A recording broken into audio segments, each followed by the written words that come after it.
exercise 1819.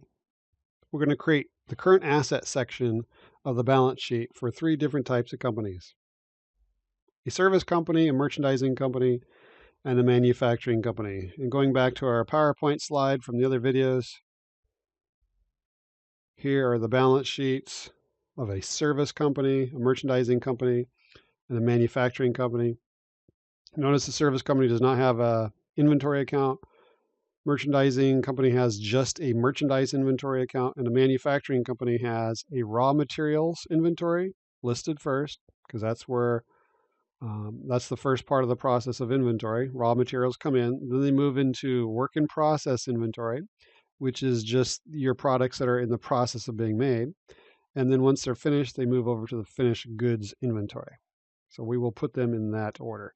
And these inventory accounts are current assets.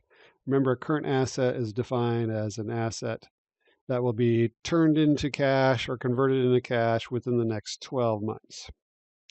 So, selected data for 3 companies are given below. All inventory amounts are ending balances and all amounts are in millions. Using the above data, calculate total current assets for each company. If a box is not used in the table, leave it blank. Do not enter a label or enter a 0. So let's do company A. According to this, we're doing company A. So we're only looking for current assets. Cash obviously is a current asset and is traditionally listed first. Now my accounting lab is not going to force you to list these current assets in a certain order, but I will show you the proper order that companies put them in. It's by order of liquidity, how fast they will be turned into cash. Let's see, other current assets, what we have. We have finished goods inventory. That's a current asset. Equipment is not a current asset. That will last more than a year. We've got work in process inventory. Those go towards later.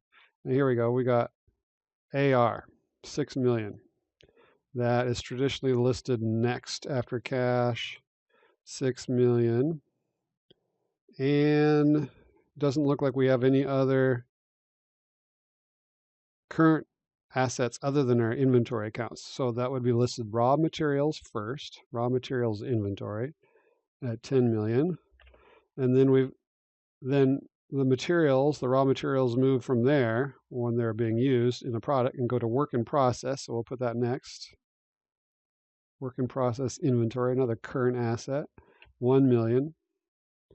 And then we've got our finished goods inventory, also 1 million. So we add those up and that gives us $23 million of current assets. Check our answer. Good job. All right, now we're going to move on to company B. Let's just look at company B real quick. Looks like it's a service company. It's not going to have any inventory accounts. So looking down here, we've got AR, 6 million. I'll put that second. Again, it doesn't matter what order you put them in for my accounting lab, but in real life it does. Cash is a current asset. We'll put that next. And is anything else a current asset? Nope. This is an asset, equipment, but it's not current. It's going to be lasting more than a year. So that gives us $20 million of current assets. And then we move on to company C, which is, let's see what type of company this is. It's a merchandise company.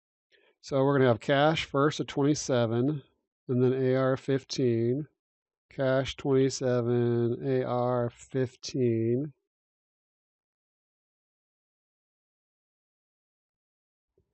See what else they got. They have inventory of 8 million, merchandise inventory.